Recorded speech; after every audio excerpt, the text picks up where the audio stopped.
네, 자, 들으신 것처럼 2달 남은 지방선거 판이 커지고 있습니다. 자, 이 소식과 함께 다시 시작된 신구 권력 갈등 내용까지 오늘은 이 두 분과 짚어보겠습니다. 자, 조혜진 국민의힘 의원 그리고 이소영 더불어민주당 의원 두 분 나오셨습니다. 어서 오십시오. 예, 반갑습니다. 예, 안녕하십니까. 어제는 경기지사 출마자들이 관심을 받았다고 하면은 오늘은 서울시장과 대구시장이 관심입니다. 자, 송영길 대표 여러 목소리 속에 고민을 한다 이런 내용까지 전해졌는데 SNS를 통해서 출사표를 던졌고 추대나 전략 공천은 없다. 자, 이렇게 얘기했습니다. 조금 전에 이제 그 네. SNS가 올라와서 저도 방금 전에 봤는데요. 뭐 송영길 전 대표의 출마 자체에 대한 제 의견을 밝히는 거는 아마 저도 공천 심사에 관여하는 비대위원이기 때문에 적절하진 않을 것 같고 예. 이제 다만 당내에서 출마를 요구하는 의견과 또 조금은 우려하는 의견 이렇게 두 가지 갈래가 있는 것 같고요. 네. 결국에는 서울에서 누가 경쟁력이 있을 것인가 하는 어떤 기준을 가지고 네. 많은 당원들과 국민들이 판단하시리라고 생각을 합니다. 예. 송영길 대표가 이렇게 서울시장 출마 선언을 했습니다마는 말씀하신 대로 당내에서는 좀 찬반 여론도 팽팽하고 이 밖에 다양한 의견들이 나오고 있습니다. 관련 얘기 잠시 듣고 오시죠. 아무래도 현재의 당 지도부에서 송영길 전 대표님을 포함해서 다른 여러 카드를 고심하고 있기 때문에 그런 부분을 신중하게 전략적으로 고민해서 결정을 해야 한다라는 그런 입장이신 것 같고요. 네. 그리고 이제 그걸 결정을 해준다라고 한다면 이게 아무리 힘들고 어렵고 희생하는 일이라고 하더라도 선당후사의 정신으로 그 희생이나 이런 봉사를 피하지는 않겠다라는 그 결연한 의지는 느껴졌습니다.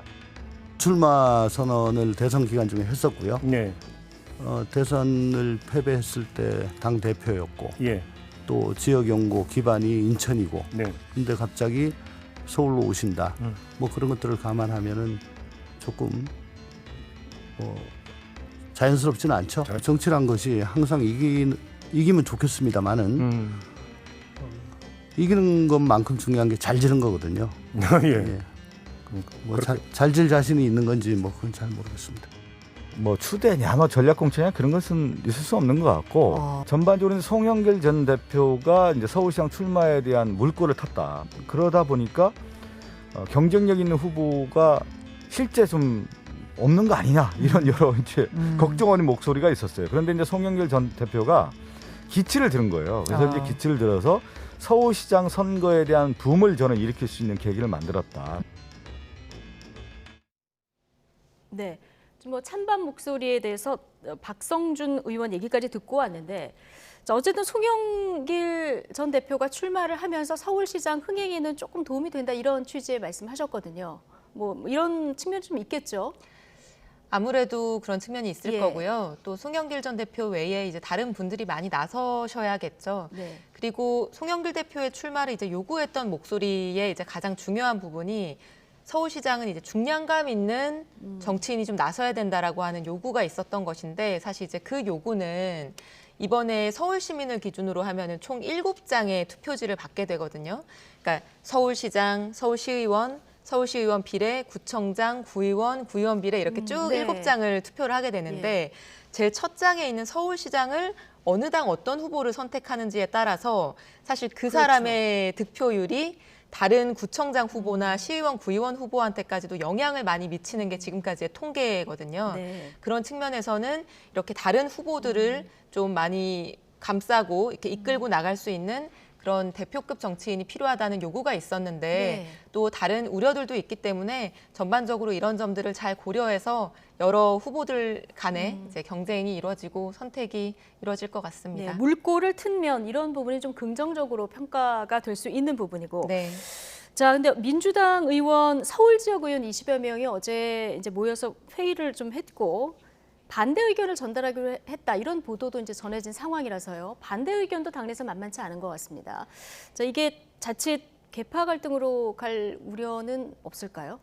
계파 갈등은 아니고요. 예. 송영길 전 대표가 사실 계파가 있는 분이 아니지 않습니까? 지금까지 쭉 비주류로 분류되어 네. 오다가 이제 여러 번의 도전 끝에 작년에 어렵게 당대표에 당선이 되신 분인데 뭐 계파 갈등이 있을 만한 부분은 전혀 없고요.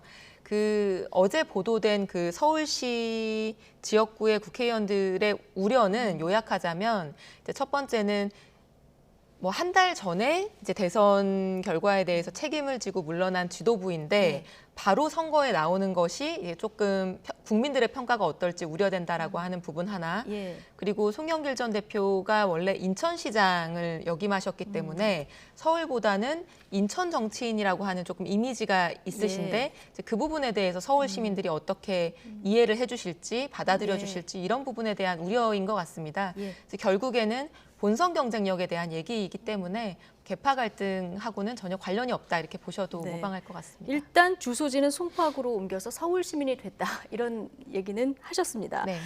국민의힘에서는 지금 현 오세훈 시장이 4선 도전 이미 선언을 하신 거고요. 예. 예, 다른 후보들 이름도 나오고 있는데 뭔가 흥행을 위해서는 좀 다른 분들도 경선에 참여하고 이렇게 하는 게 좀 도움이 될까요? 어떻게 보십니까? 도움이 되겠죠. 예. 그런데 그걸 이제 뭐 억지로 할 수는 없는 것이고 오세훈 시장이 이 4선째 도전이고 또 3선 시장으로 복귀한 지 얼마 안 됐고 네. 그리고 지금 대선에서 정권 교체가 이루어진 상황이기 때문에 오세훈 시장의 분위기가 괜찮다라고 생각하는 분들은 거기에 도전해서 넘어뜨리기가 만만치 않다고 생각해서 주저하는 분들도 있을 텐데 예. 그럼에도 불구하고 뭐 좀 봐야 되겠지만은 도전하는 분들이 좀 나올 것 같습니다. 예. 지난 대선 때 서울적 표심을 좀 분석을 해보면요. 예. 한강의 인접 지역들 있잖아요. 예. 뭐 강남이라든가 마용성이라든가 이런 예. 부분들을 보면은 재건축 완화 기대감이 이제 표심으로 나타난 이런 측면이 예. 있단 말이죠. 예. 이 부분이 이번에도 좀 작용할 거라고 보십니까? 예, 그 대선 과정에서도 그게 영향을 미쳤다고 생각이 예. 들고 그게 오래된 그 지역 주민들의 고충이고 또 희망이었거든요. 근데 박원순 시장 오래 계시는 동안에 그게 제대로 안 돼 가지고 굉장히 불편을 겪고 또 재산상의 직간접적인 손실도 있고 해서 그것이 재건축이든 재개발이든 빨리 되기를 바라는 그런 서울 시민들, 해당 지역의 이 시민들의 여망이 있기 때문에 오세훈 시장도 취임하고 나서 그런 부분에 대해서 규제를 풀고 네.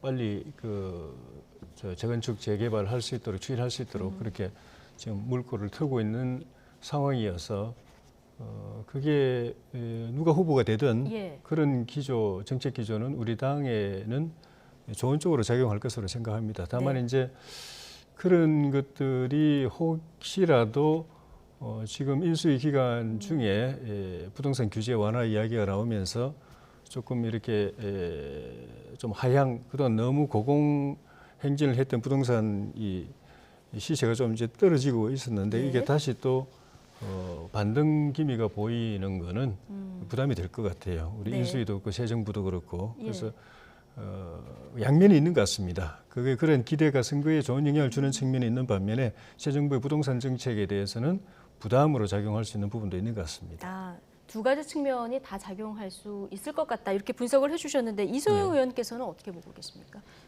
아무래도 이번 지방선거에서 서울 네. 특히 이제 최대 쟁점은 부동산 문제일 것이고요.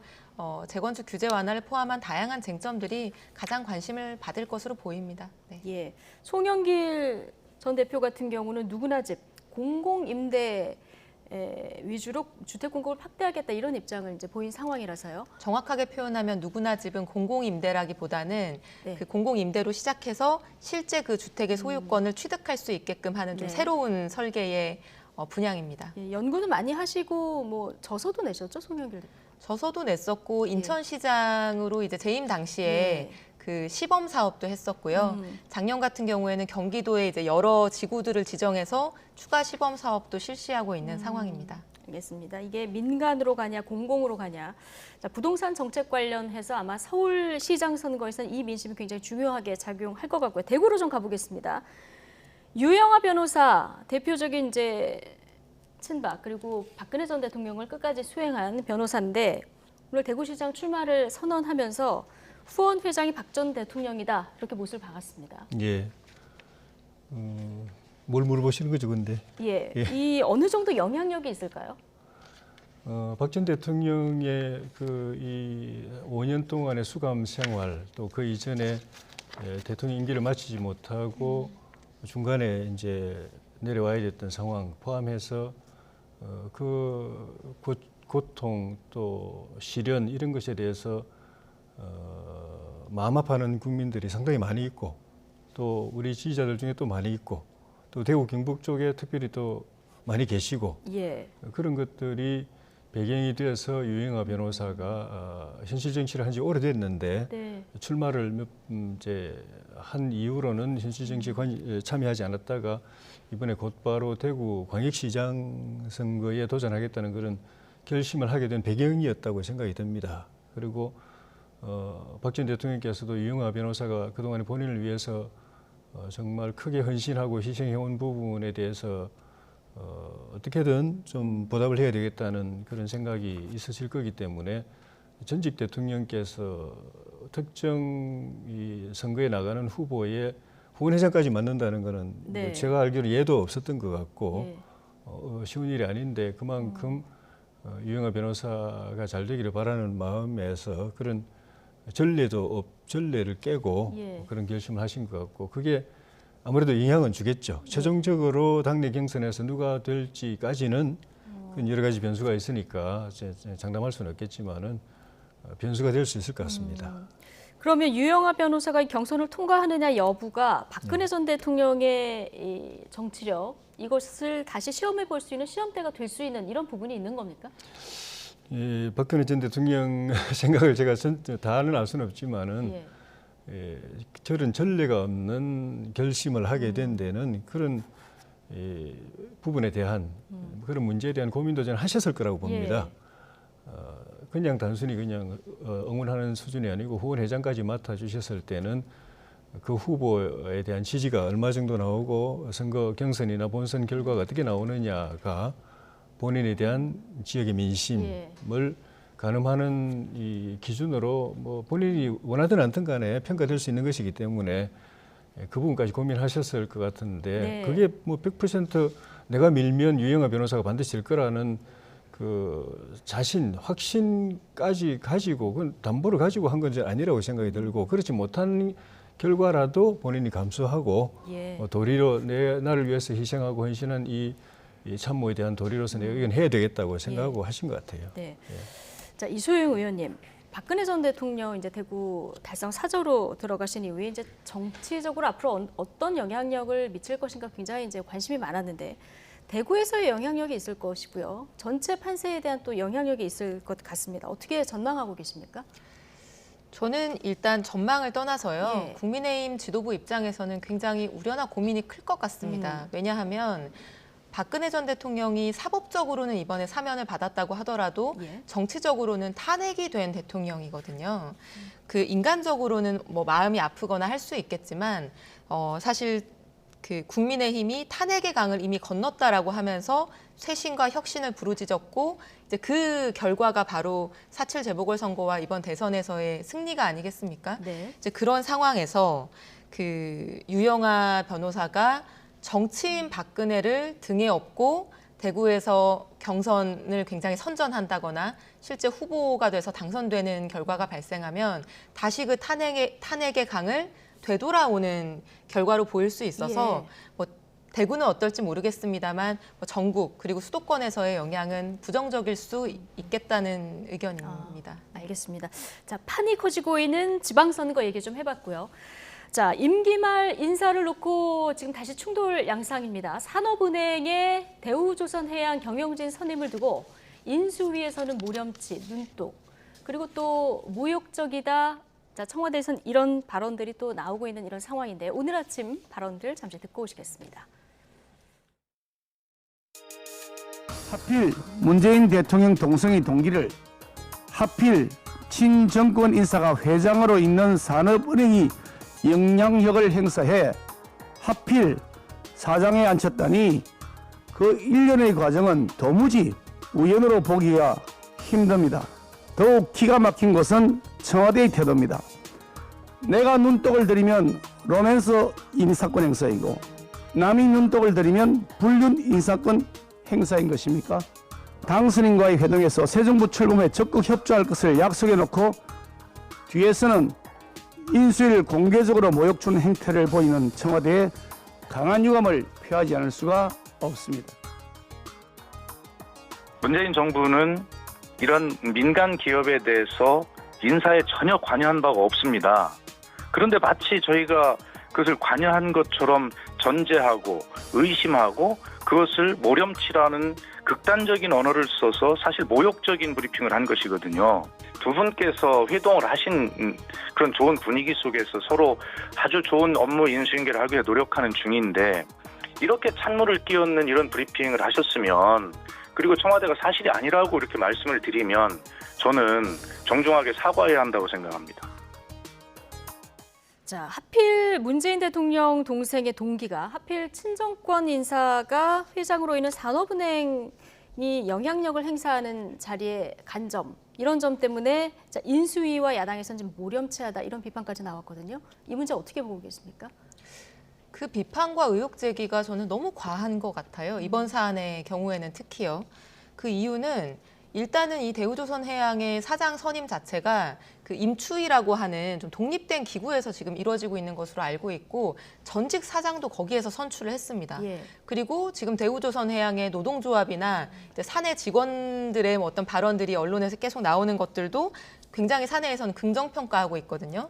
그러니까 낙하산이 아니라 우리 내부에서 86년부터 일해온 예. 40년 동안 40년 가까이 일해온 내부 임원이 승진한 거에 대해서 긍정평가를 하고 있는 상황인데 거기에 이분이 다른 대학을 나온 것도 아니고 해양대에서 관련 전공을 하신 분이란 말이에요. 네. 그러면은 뭐 우연히 문재인 대통령의 어떤 동생하고 설사 같은 대학 같은 뭐 동기라고 하더라도 그것만으로 이 사람의 어떤 전문성이나 자격을 폄훼하는 것이 옳은가 하는 예. 생각이 들고요.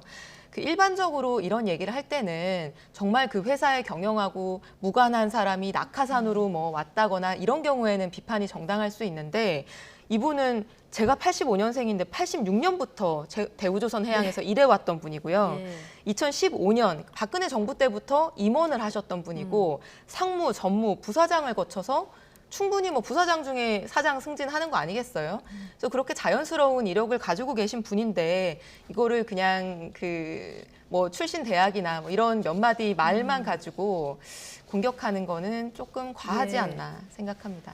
오늘 박수현 청와대 국민소통수석이 정중히 사과해야 된다 이런 입장까지 내놓은 상황인데요.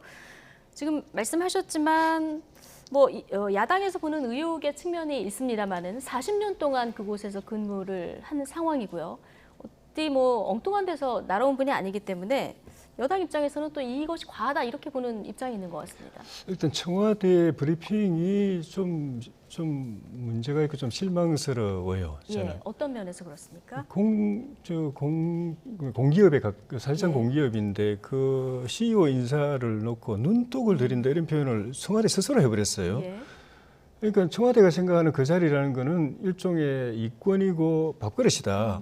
내 밥그릇인데 왜 니들이 눈독 들이냐. 딱 이 연상을 하게 되는 그런 그걸 브리핑을 해버렸어요. 예. 예, 거기서부터 우리 밥그릇인데 니들이 넘보지 마라 이런 식의 의식을 그대로 그 브리핑에서 드러내서 저는 굉장히 실망스러웠고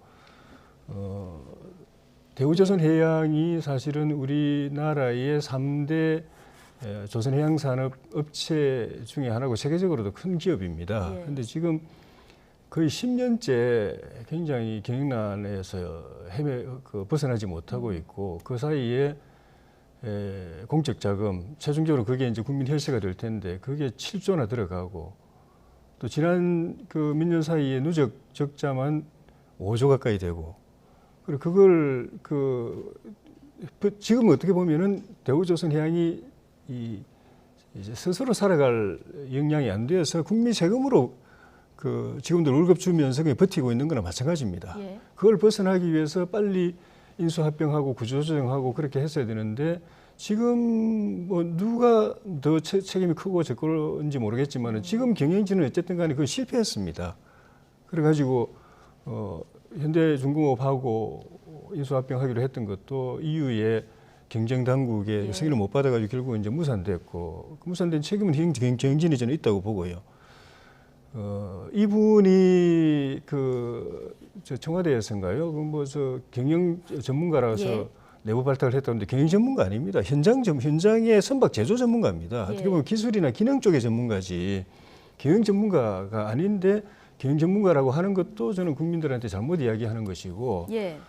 이분이 저 그 부사장 하고 있을 동안에 어쨌든 간에 인수합병이라든가 이런 그 자구 행위가 다 실패해가지고 지금도 계속 국민 세금으로 먹여 살려야 되는 그런 상황에서 못 벗어나고 있고 그래서 노조의 지지를 받는다는데 노조를 비롯해서 직원들은 이제 이 인수합병이 되면 본인들의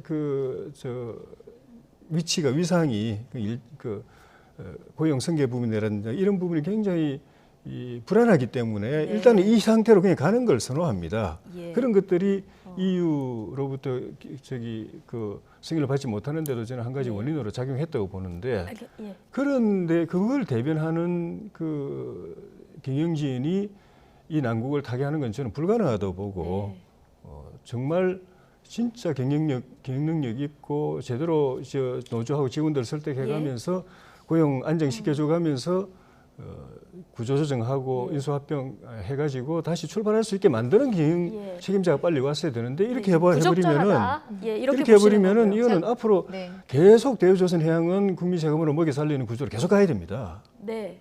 제가 한 가지는 지적을 해야 될 것 같은데요. 그 조선 산업이 제조 기술을 가지고 먹고 사는 기업인데 아까 말씀하시면서 경영 전문가가 아니라 선박 제조 전문가고 기술 전문가여서 적절한 경영진이 아니다라고 말씀을 하셨거든요. 근데 경영진이 꼭 문과가 해야 되는 게 아닙니다. 그리고 기술 제조 쪽에 있는 분들은 경영진 자격이 없다. 저는 이런 것도 굉장한 편견이라고 생각하고요. 최근의 트렌드는 그렇지 않다. 그리고 대우조선해양의 회생을 말씀하셨는데 사실은 이명박 박근혜 정부 동안 조선산업이 굉장히 어려워졌고 지금 겨우겨우 회복을 하고 있는 상황이죠.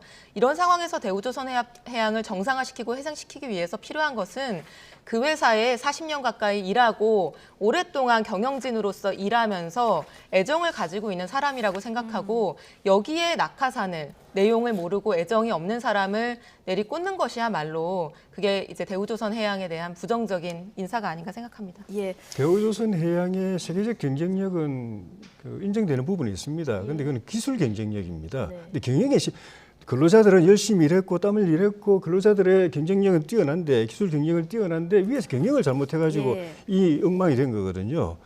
그러니까 그걸 해결하기 위해서는 그걸 하는데 역량 있는 사람이 와야 되는데 평생 제조 쪽에서만 일을 해왔고 경영진이 들어가서는 이 문제를 해결하는데 아무런 역할을 못했던 그런 사람을 다시 대표로까지 올리면은 무슨 희망이 있겠습니까, 그 기업에? 예. 어쨌든 대우조선해양 대표 선임 가지고 조금 청와대하고 인수위 간에 화해 분위기가 조성되는 듯 하다가 다시 좀 갈등 양상이 보여서 좀 걱정되는 부분이 있어서 이 부분 좀 다뤄봤고요. 자, 김정숙 여사의 옷값 공방도 지금 다시 불이 붙은 상황입니다. 의전 담당 직원 채용을 놓고 특혜다 아니다 이런 공방이 지금 진행 중인데요. 박서훈 앵커가 먼저 내용을 정리해드립니다. 청와대 유감 표명에도 김정숙 여사의 옷값 논란은 계속되고 있습니다. 이번엔 현금이냐 카드냐를 두고 논란이 벌어졌는데요. 먼저 탁현민 대통령 비서실 의전 비서관의 해명부터 들어보시죠. 모든 그 기간 동안 구매한 의류나 장신구는 다 사비로 구매한 것이다. 카드로 직접 구매했다는 얘기도 있던데. 물론 사비가 카드로 구매했다는 얘기죠. 네, 그런데 이와 다른 언론 보도가 나왔습니다. 김정숙 여사가 누비 장인에게 한복과 구두 등 총 700만 원어치를 구입했고 결제는 카드가 아닌 현금으로 비서관이 종이봉투에 담긴 돈을 건넸다는 겁니다. 대개 특수활동비는 현금으로 사용하니 김 여사의 옷값 역시 특활비로 지출한 것 아니냐는 의혹이 다시 제기된 건데요. 청와대 국민소통수석을 지낸 민주당 윤영찬 의원은 이렇게 반박했습니다. 장인인데 장인의 작품인데 여기에 대한 이 구입 비용을 드릴 때 명품관에서 명품을 구입할 때 카드를 구입하는 것처럼 카드를 쓰는 것처럼 정말 현금을 쓰면 안 되는 거냐 오히려 현금을 드리는 게 더 예의를 갖추는 거 아니냐 이렇게 볼 수 있는 거거든요. 구두도 역시 마찬가지죠. 수재화 장인에게 예의를 갖추는 차원에서 현금으로 드렸다라는 부분이 도대체 왜 그게 문제가 되는 건지 저는 알 수가 없다고 보여지고요. 예. 또 이런 부분들이 어떤 정치적으로 부정적인 이미지를 더 씌우는 굉장히 의도적인 공세다 이렇게 저는 보여집니다. 네, 여기에 새로운 논란도 하나 보태졌습니다. 김정숙 여사 단골 디자이너의 딸이 청와대 제2부속실의 직원으로 채용됐다는 건데요. 청와대는 제2부속실에는 행사 의전 담당이 있고 오랫동안 김 여사의 취향과 체형을 정확히 알고 있는 전문가를 계약직 행정직원으로 둔 것 문제가 되지 않는다고 해명했습니다. 계속되는 의혹 제기와 이에 대한 맞대응으로 신구 권력 갈등의 골은 깊어지고 있는데요. 이번 논란이 새 정부의 특활비나 배우자 관련 대처에도 영향을 끼칠 것으로 예상되는 만큼 파장은 적지 않을 것으로 보입니다. 네. 자, 청와대가 사비로 다 구입했다 이렇게 해명을 했는데요. 이걸 현금으로 구매했느냐, 카드로 이제 결제를 했느냐 이 부분 관련해서 조금 혼선이 있는 것 같습니다.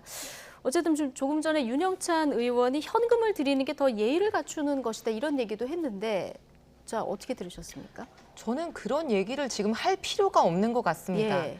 왜냐하면 그 2017년에 처음 청와대 인사 구성할 때 기억하실 거예요. 가장 주목받았던 사람이 이정도 총무비서관이라는 네. 분이셨죠. 정권을 불문하고 오랫동안 청와대에서 살림살이를 책임지시는 분인데 너무 꼼꼼하고 엄정해서 정말 이제 호평을 받으셨던 분이 지금까지도 총무비서관 하고 계세요. 그렇죠. 칫솔 치약까지도 사비로 하겠다 이렇게 얘기를 했었죠. 네, 그때 이제 발표한 내용이 대통령 공식 행사를 제외한 가족의 식사 비용이나 사적 비품 구입 이런 것들은 청와대 예산 지원을 전면 중단하겠다. 그 비서관이 이제 그렇게 밝히고 그 이후에 그렇게 집행해 온 것으로 알려져 있지 않습니까? 네. 그리고 지금 청와대 해명도 그것들이 이제 사비로 집행을 했다는 것이고요. 그러면 사비 집행이면 끝난 것이지 그 사비를 현금으로 했든 카드로 했든 뭐 그걸 지금 일일이 따질 이유가 전혀 없다고 보입니다. 그리고 뭐 아까도 윤영찬 의원도 언급한 것으로 보이지만 이게 전형적으로 뭐 정확한 근거도 없으면서 흠집내고 망신 주는 그런 의혹 제기라고 보입니다. 네, 국민의힘에서는 그러니까 특활비 내역을 공개하면 된다 이런 입장인데요. 이 논란 뭐가 가장 문제라고 보십니까? 이게 어떻게 보면 공적인 부분, 사적인 부분이 겹치는 부분인데 보기에 따라서는 이게 청와대 입장에서는 별것 아닌 사안이라고 생각을 할 수도 있는 것 같아요. 이게 대응하시는 방식을 보면 심각하게 생각 안 하는 것 같아요. 그런데 우리가 벌써 오래된 일이지만은 1999년도에 오르노비 사건이라는 사건이 있었습니다. 그 사건을 잘못 다루는 바람에 집권 2년차 김대중 정권이 휘청했습니다. 그 사건이 나중에는 그 실제로 국민들이 의혹을 가진 거에 비하면은 수사기관의 수사, 국회의 국정조사, 또 청문회 그리고 특검까지 도입했는데도 불구하고 나중에 결과는 제기된 의혹보다는 이게 사건이 덜 심각한 걸로 이렇게 결론이 났는데 결론적으로는 그 정권이 휘청했어요. 정권의 초기에 동력이 확 빠졌습니다. 지금 이제 말기니까 뭐 그런 부담은 없을지는 모르겠지만 그만큼 이 문제는 이 인화성이 큰 문제입니다. 더구나 이게 정치권에서 만약 우리 당에서 의혹 제기나 아니면 정치 공세 차원에서 제시했다면은 그 폭발성이 적을 수도 있는데 이 일반 국민들이 또 네티즌들이 문제 제기를 한 겁니다. 옛날 전부터 이야기가 있었는데 그동안에 축적되어 온 자료를 가지고 문제 제기를 한 건데 두 가지입니다. 이 특활비 쓴 거 아니냐. 두 번째는 어느 비용으로 썼던 간에 너무 고액인 것 같다. 사치하고 그 화려한 것 같다. 정서적인 측면을 말씀하시는 그 두 가지 측면이 있는데 그에 대해서 청와대가 제대로 그 의혹이 해소될 수 있도록 그렇게 해명을 안 하고 또 해명도 엇갈렸습니다. 아까 나왔지만 탁현민 비서관 같은 경우에는 사비로 썼는데 카드로 다 썼다고 그랬는데 나중에 다시 또 다른 분은 그 현금으로 썼다는 게 또 증언이 나오고. 근데 현금으로 쓴 걸 윤영찬 의원은 그렇게 이제 명장을 배려해서 했다고 그러는데 대개 이제 현금으로 고액을 결제할 때는 그런 좋은 의미도 있는데 좋은 경우 좋은 동기를 하는 경우도 있는데 많은 경우에 보면은 쓰는 사람은 그 현금의 출처가 좀 문제가 있을 때 예. 또는 받는 사람은 특히 받는 사람이 영수증으로 정빙 처리를 하면 괜찮은데 안 하면 이번에 영수증 안 받았다고 돼 있거든요. 알겠습니다. 안 하면은 예. 그거는 받는 사람은 이거는 탈세의 소지가 있습니다. 그래서 늘 문제가 되는 건데 이 부분에 대해서 명확하게 해명을 안 하니까 그 의혹이 더 커지는 거죠. 예, 저는 간단한 근데- 문제가 아니다 네. 이렇게 보고 계실 때 짧게 지금 저희가 시간이 2분밖에 남지 않아서요. 네, 이게 국민의힘에서 이 문제를 네. 제기하는 방식이 저는 굉장히 악의적인 오도라고 보는 거예요. 왜냐하면 방금 99년 옷노비 사건 얘기하셨어요. 예. 근데 지금 제기하고 있는 의혹은 옷을 누구한테 로비 받았다는 얘기가 아니라 특활비를 사용했느냐 하는 의혹 제기를 예. 하고 계시면서 엉뚱한 그냥 옷이라는 단어 말고는 아무런 관련성이 없는 얘기를 막 끌어오셔서 네. 나쁜 무슨 뭔가가 개입된 것처럼 얘기하시는 것 자체가